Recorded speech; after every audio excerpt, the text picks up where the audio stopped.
This is a 2022 GMC Denali with the 6.2 V8. We just put a Flowmaster Super 44 on it. Give it a little rumble to it, not too loud. Left the factory resonators in there. That definitely helps keep the tone down.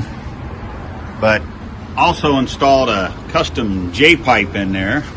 Don't see that a lot, but that will definitely help keep the drone down. This has the active fuel management, so it's dropping cylinders all the time. It'll help smooth out the exhaust, keep the drone down inside. Customer doesn't want it too loud. Let's see what it sounds like.